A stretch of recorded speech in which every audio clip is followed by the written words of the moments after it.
To our next topic, it's brought to us by Upside. Are you still paying full price for gas? Stop leaving money behind. Get real cash back every time you fill up with the free Upside app. Simply download the free Upside app in the App Store or Google Play right now and start earning cash at the pump today. Use this limited time promo code TOUCHDOWN and get an extra 25 cents back per gallon on your first fill-up. You can make up to $300 a year just from buying the gas you already needed. At first, I thought it was too good to be true, but it's totally legit. Real people are getting paid just to make their daily commutes, and you can too. Plus, you can cash out anytime to your bank account, PayPal, eGift for Amazon, or other brands. Don't let this offer drive by. Download the free Upside app now and use our promo code TOUCHDOWN for a limited time 25 cent per gallon bonus. That is promo code TOUCHDOWN. Offers vary by user and location. Go to upside.com for terms and conditions. Jason, I want to start with you on this next topic.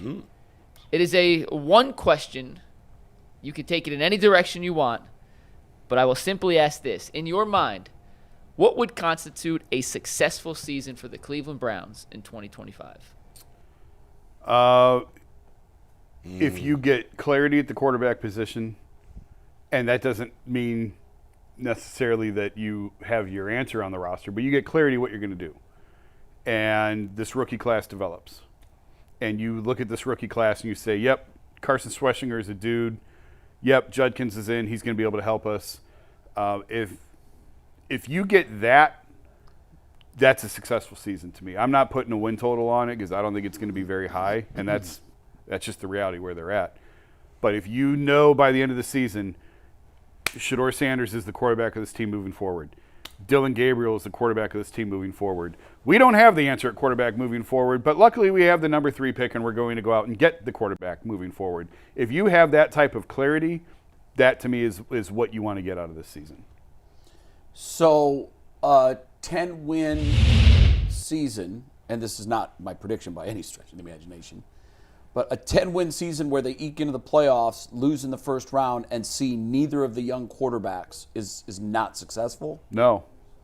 I don't think it is. I have a different approach. And this is why I said earlier in the show that I kind of get what Albert Bell is saying. Guys, we lost. I'm not coming in. I'm not taking anybody's money. I'm not shaking any hands. I'm not taking any pictures. We didn't win. I'm not celebrating second place. And that's why I had a hard time with that silly parade. You know, a parade is a celebration. You mean the 0-16 parade? The 0-16 parade. Yeah. If you want to call it a procession, I'm great with that. In fact, I got into an argument on social media with Reflog, whom I love. I love that guy. But I think that's who it was. I can't remember. It's been years. And I remember I was at ESPN, and I had put something out there like, wait, parade for 0-16? What kind of madness is this? And I think it was him. If it's not Reflog, I apologize. Well, I think he's the one that coordinated. I think he did. He was a big part of it. And he was kind of, and it was a very civil conversation. You know, there were no obscenities or name calling. I just said, I just disagree. If you want to have a funeral procession, or if you want to do something, but to me, parade is a positive connotation. To me, I've just always looked at it this way. A successful season is being in the upper half. That's not a huge bar. It's just not. If you finished 50th percentile in your high school class, are you going to celebrate? No. But in NFL, in the world of the NFL, if you're one of, 14 teams out of 32, essentially you got to be in the top 50%. That's not a big bar. And so I don't think it's a huge ask to expect that not once a decade, like we have for the last 30 years, once a decade for the last 30 years on average, we've reached the threshold of upper half of teams. That's pathetic. That it is. So I'm sick and tired of saying, well, we got to gear for the future. What do we have? We've done that for 30 years. And I know that's where we are. You're right. That's our lot in life. That's where we are right now. But I want the experience. I want the emotion of meaningful December football. Even though it ended in a road loss in the playoffs to Houston 2 years ago, that season was 100 times more enjoyable than the slop we got last year. Absolutely. That last year was like a kick to the temple for me. I don't want to go through that again. even if it means that we play Shadur and we play Dylan and we find out, well, they're not the guys, because that's part of the outcome of that is, nope, we don't have them. Right. Okay. So for me, I just have higher expectations. I'm not going to put my money on that because I'm not absolutely brain dead, but I want an experience. I want meaningful games against Pittsburgh and Cincinnati in cold weather. I live for that kind of experience. So I would much rather have a 10-win season where we eke into the playoffs and get boat raced in the first round than go through what we did last year. So for me, that's my successful season. Now, if along the way you can figure out what you have, because I think we're going to figure out what we have at linebacker and running back, regardless of what kind of season we have. I want more clarity at wide receiver. We're going to figure that out too, because these guys are going to play. Yeah. So minus the quarterbacks, and I know other than that, Mrs. Lincoln, did you enjoy the play? That's what we have to learn. I'm okay with playoffs, but not seeing what we've got in the kids, because quite frankly, I don't think we have a future quarterback on the roster right now.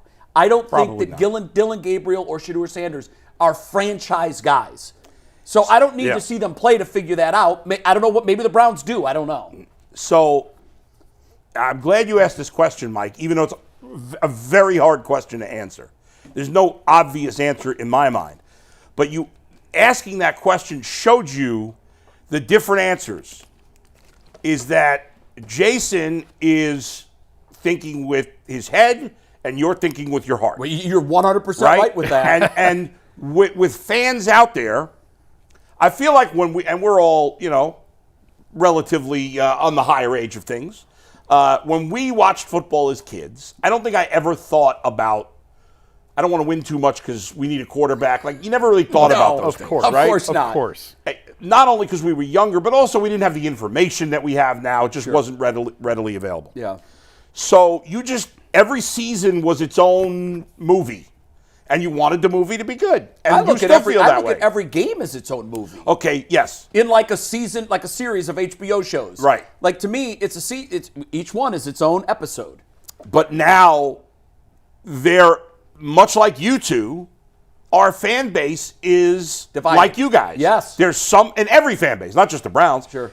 There's some fan base, some percentage of the fan base that just wants to have their season tickets, go to the tailgating, have as much fun as they can.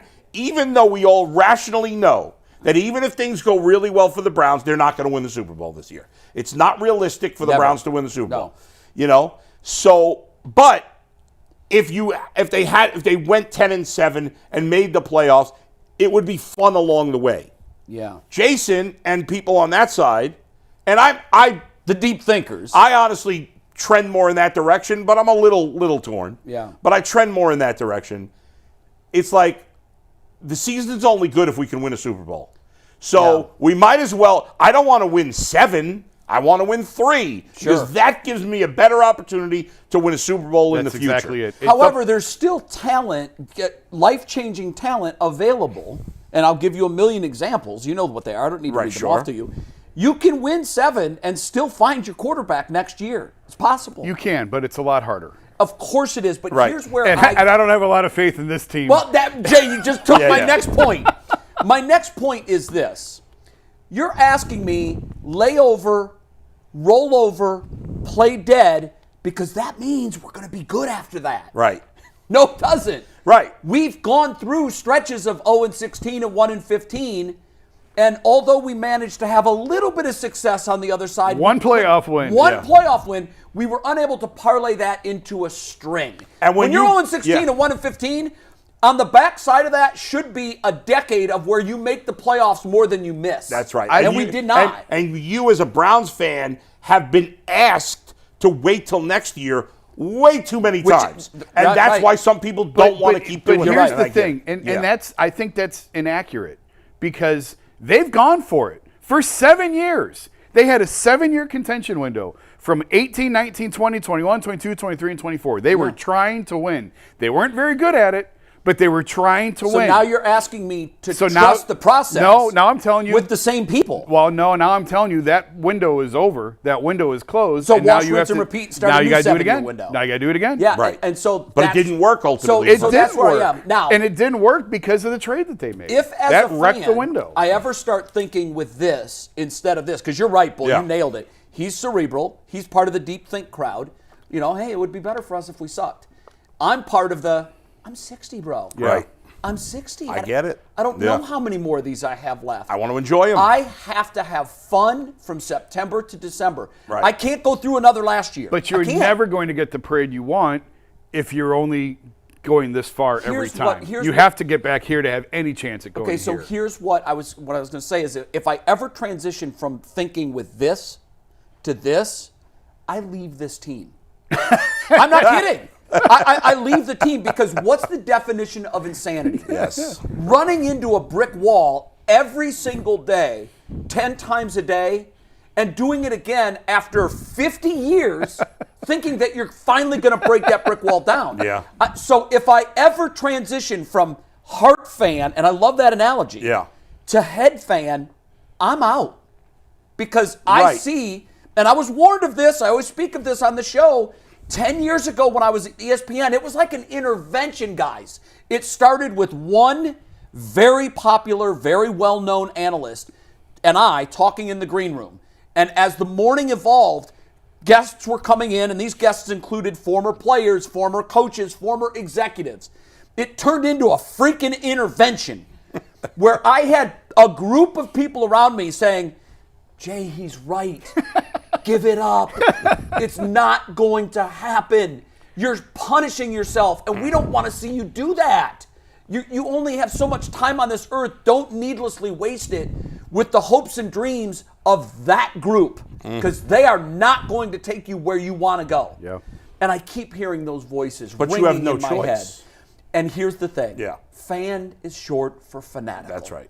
And sometimes fanatical, by definition, means that you're almost illogical. Yeah, and In part your of love and belief in something. But here's why I think, here's where I think the Haslams could deliver. Okay, if they get the quarterback right, because and I know, but eventually, if you get the quarterback right, even if it's dumb luck, if Yeah. you get that right, You got a chance. I know everybody loves Dan Gilbert and thinks he's the best owner in town. Dan, from 15 years ago, was the most irascible, volatile, emotional lunatic. Yeah. And everyone, when I remember at the NBA Combine, the Cavs were playing the Bulls. It was Blatt's first year here, when LeBron first came back. And I was talking to a GM on another team who said, you can't win in this league without stability, without structure. Yeah. And the Cavs And have that comes none from of ownership. that. The Cavs have none of that because it comes from ownership. Yeah. But LeBron is so good, he might cover it all. And that's exactly what he was the did. great eraser. And that's exactly what Yeah, he did. he was the great eraser. So I would put the same thing here. Yeah, if you're putting your So faith, they're going to have to get the football version of LeBron. well, that's Yeah. what I know they didn't win the Super Bowl, but that's what Joe Burrow's done in Cincinnati. Well, that's the same. He's yeah. overcome Yeah, the you're bad right. owner Yeah. and made them a And, contender. and that's why I do think with the Haslams, the only shot, because they will spend, they'll spend, but they've got to get the quarterback right. And if they Yeah, get that piece right, I'll give you that. It And might to be me, able to though, cover all the that other sins. If is the size of Terminal I Tower don't, and the I don't Sherwood disagree with Building. that. But It's a big whoever, I and an F but in whoever downtown thought Cleveland. when LeBron walked out in 2010 went on national TV that he would ever come back? No, Who would you're ever think right. that the Bengals would nail it with Joe Burrow When Burrow wasn't even the top prospect the year going into Before, that yeah. that I his was last reading year? an article earlier this week because it was 40 years ago, I think Thursday, it might have been Wednesday, 40 years ago that Bernie Kosar was on the cover of Sports Illustrated. Right, yeah. After he had graduated early from Miami, entered the supplemental draft. And I'd forgotten a lot of this. I knew that he accelerated his education so he could graduate by July 15th or whatever the deadline was, declare for the supplemental draft. But I'd forgotten some other moving parts in there, and that was that the Vikings really wanted to draft him. And the Browns worked a trade with the Bills to move up the supplemental ladder to be able to leapfrog the Vikings and get Bernie. And they talked about all that in the article. And it was 40 years ago this week. And Yeah. it's a picture of Bernie, and I think the headline was, "Can Bernie save the Browns?" or something of that ilk. Yeah. And when I saw that, and I remember, God, there were a lot of things that had to fall perfectly into place for us to get our hometown kid. And then I started thinking, because I'm illogical and I'm a fan, well, maybe Arch Manning is that guy. And then I started thinking, okay, so what has to happen for Arch to come here? Well, first of all, he's got to play like Joe Burrow played his senior year. Yeah, almost. right, yeah. He's got to be special. Because right now we've seen him start one game and he was not special. He was okay. He showed a lot of flash. He was young. But so number one, he's got to develop into the Manning prototype that we think he's going to be. Number two, the Browns have to somehow, by hook or crook, end up with the number one. That's right. And there's two ways to do that. You can either earn it or, go have the worst record in the NFL, or package your ones, which would be attractive, to move up. But then you're going to ask the team who finished with the worst record to pass on Archie Manning, and no one wants that on their head. Which they won't do unless they don't need a quarterback. And Yeah. odds are, What if odds? they're the number one, they're going to need a quarterback. Right, So and then what has to happen is Arch has to decide, I want to be a Brown. That, to me, is probably the biggest leap of faith in that wildly unrealistic formula. Yeah. Other than that, if we are 3-14 and end up second or third, or if we are 5-12 and end up sixth or seventh, are we going to find the guy at that spot? Do I have faith that they can get this right? I don't know. Washington did with the second pick. Washington did it, but they were at the top of the draft too. But I'm saying they didn't have the number one pick. No, but they were number two. Yeah, but I'm just saying, like, you don't have to have the number one pick. You can still run into it and get the guy. Right. Yes, 4 of the 5 best quarterbacks in the league were the second quarterback taken in their draft. That's kind of funny. That's very funny. Joe Burrow would be the only guy. Burrows was first. Yeah. Daniels was the second. Yeah. Mahomes was the second. Lamar was later than the second. Not even the second. Yeah. He was like the fifth. And I Allen think. was the third. And Allen was the third. So I should have said second or later for the other guys. But they were all first round picks. Saying we have a chance. I just find it still. Now I'll change my thinking if we go 0-6 to start, which to me is very, very, very possible. If we go 0-6 to start, I unplug. Then you have different expectations. And then I want to lose every game 20-19 on a missed field goal at the end of the game. Right. Just show me that we're competitive. They already cut Dustin Hopkins, Jay. Yeah, I know. So the odds of that happening now are very, very slim. I will say, though, like, the head and heart don't necessarily have to go against each other because, as you said, as the season goes along, your expectations change. If they start 0-6, well, now you're not hoping for that 10-win season. It's not realistic. I'm such an idiot. Yeah. That in the 0-13 season, Yeah. it was more like 0-10. Yeah. I still couldn't wait to get in front of the TV on Sundays. And Yeah. at that point, it's like your team's getting a perfect game thrown against them. And okay, we're going to lose. I know that, but we better get a hit. Yeah. And I watched weeks 11, 12, 13, 14, 15, and 16 saying, oh, we better win. I'm not going down in history as the all-time loser. Here's what I've learned. For those of us that hate losing more than we love winning, this is a real quandary. This is a real problem. It's tough. And It is tough. Bull, you've known me long enough to know. Yeah. You've played a couple of competitive things with me. The softball game comes to mind. Yeah. Upstairs, I'm made fun of for what a sore loser I am. I've worn that on my sleeve for 60 years. I did it in My stand-up last family, night. Mike, I got to ask you about that. Hold that thought. I don't